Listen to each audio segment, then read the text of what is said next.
okay, when you're doing your exercise. So it wasn't like I'm going to do 10 sets or something. I'm going to do perfect reps. And then you start, once you start there, you start actually then getting into this high intensity training and what it means, and I'll come to that a little bit in a minute. So the quality of the rep is far more important than the amount of weight being lifted. Yes, we do need what term we use in high intensity, well, meaningful load. We need a certain amount of weight to lift, but we don't need a weight that we're going to have to be forced to cheat on, which the other guys mentioned a little bit earlier. Now, if I just now digress back a little bit to the original high intensity, Arthur Jones and the Nautilus, they went from what they called the 2 seconds up and 4 seconds down. So they'd raise the weight in 2 seconds, just using the bicep curl, sorry, as a bit of a demonstration, and they'd lower it in 4 seconds. Most people were doing a repetition in 1 and 2 seconds. And most people were using their back in it. So all of a sudden now we're starting to look at the form and the speed of the repetition and trying to reduce, well, the force and trying to reduce the momentum. Why were we doing that for? Trying to focus on the muscle. Okay, so that's a part of that sort of thing there. So someone else, I think, was it David, had a bit of a go at 10 repetitions. Sorry, you must have took my thunder. I don't know if you've seen this. If I just go back to a sort of the high, or sort of, this is for 10 reps. Okay, when we do the first couple of reps, we do what we sort of, and I don't know if anybody's done this a little bit before, but when we lift the weight, we're at our strongest when we first lift the weight. Is that correct? Like your strength is the most freshest as possible. You're the strongest you can be at that point. What you do is those first couple of reps, instead of trying to move the weight fast, you deliberately try to you've got to slow the movement down. You deliberately do that. So you're actually starting to, what are you doing with your strength? You're starting to decrease your strength. So your strength is going down, but what's not changing? What's not actually changing? The weight's not changing. The weight stays exactly the same the whole time. The weight never gets any heavier. The only thing is you get weaker. Okay, understand that? Sort of got that one? So first couple of reps, you hold back the speed. Okay? Now, as you move into the 4 and 7 reps, I just put these down, you'll start to feel that you're getting a little bit more fatigue.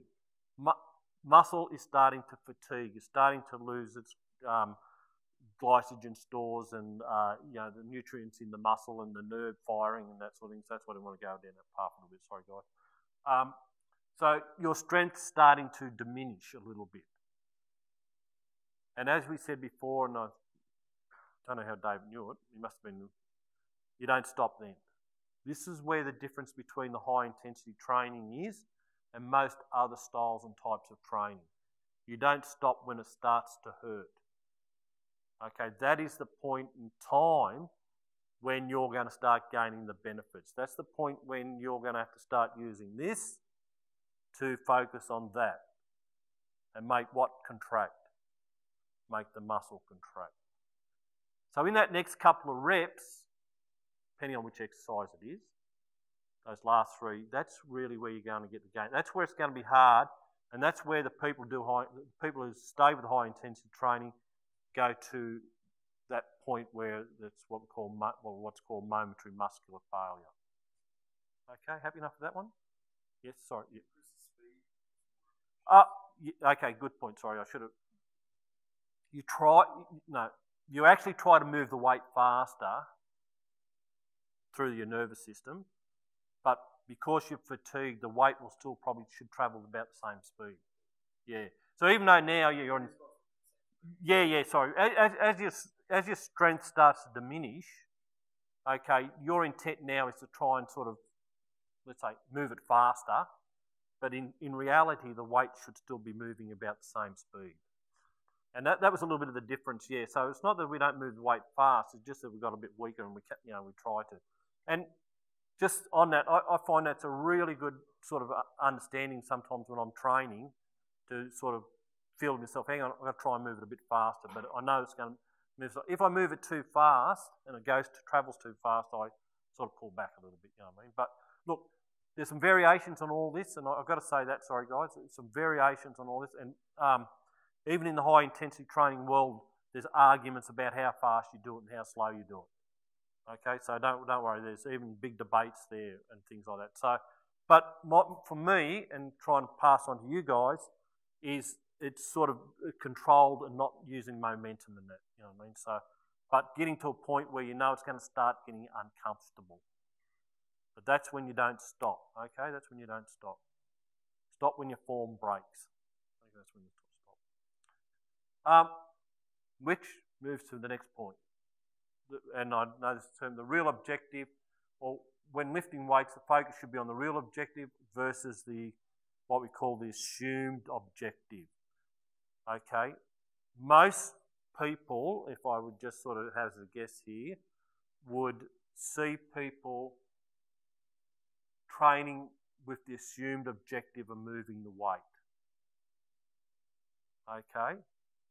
Now, what do I mean by the real objective, the contraction of the muscle? For example, if I can use the bicep curl again, for example, I grab the weight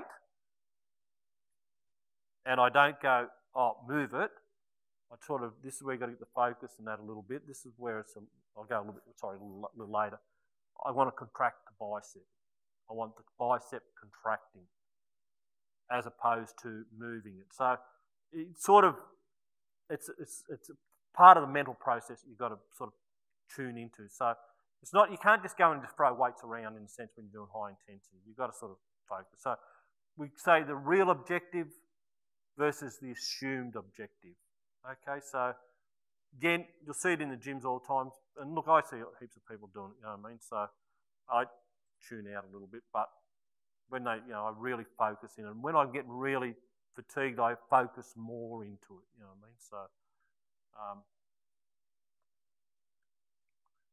now, this is, again, I'll go back to Arthur. If you ever sort of want to decide to go to a bit high intensity stuff, Arthur Jones had all these quotes and things over the years. You know, he sort of spoke about, he'd always have some one-liner. You know what I mean? Someone would ask him something and he'd always have one line. So I just picked a couple of his quotes I thought were quite good, and hopefully then you might help you a little bit. And I think Mark this is what Mark alluded to a little bit as well when he was sort of train harder. Okay, in a sense. Now, harder doesn't mean the same. I don't want to sort of confuse you when I mean by harder. I don't throw the weight more or that. I train harder by focusing more, I suppose. That's probably what I'll put. But briefer or train harder, but don't train less often. Now, when I say about the briefer and that was a real big difference to the old days. I remember I said about the bodybuilding sort of back in the 70s. Guys were doing 100 sets of bicep curls, you know what I mean? Like things like this. And so when he sort of spoke about training briefer, he didn't mean to do 100 sets. All right. So, happy enough with that? Okay. Now, this is the key, I think, or second part of the key. Apart from intensity, confidence may be the most important factor for the production of best training results and progress. What do I mean by, does anybody, well, I'll just ask this while we're going to sort of keep in. What do I mean by confidence? It's probably apart from intensity.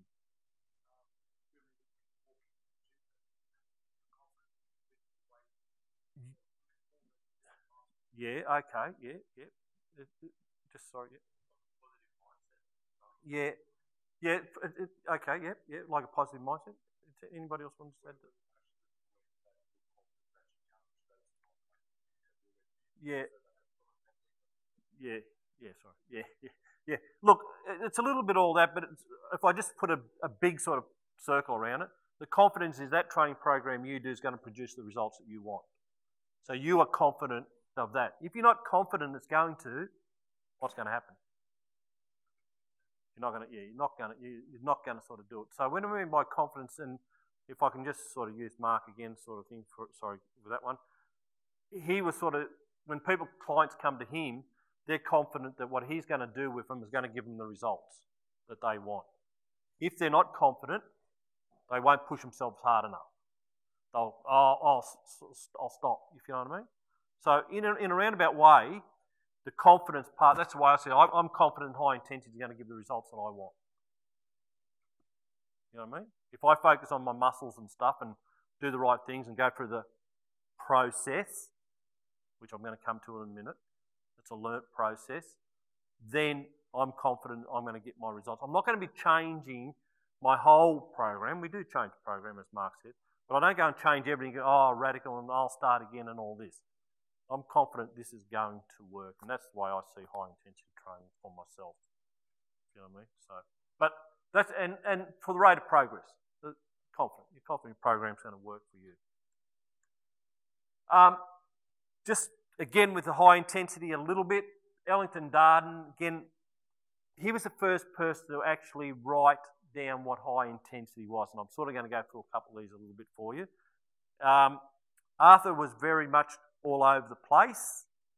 Arthur Jones, he never actually wrote down really what, he sort of said it and he spoke about it, but he didn't actually contextualise it, what high intensity actually was.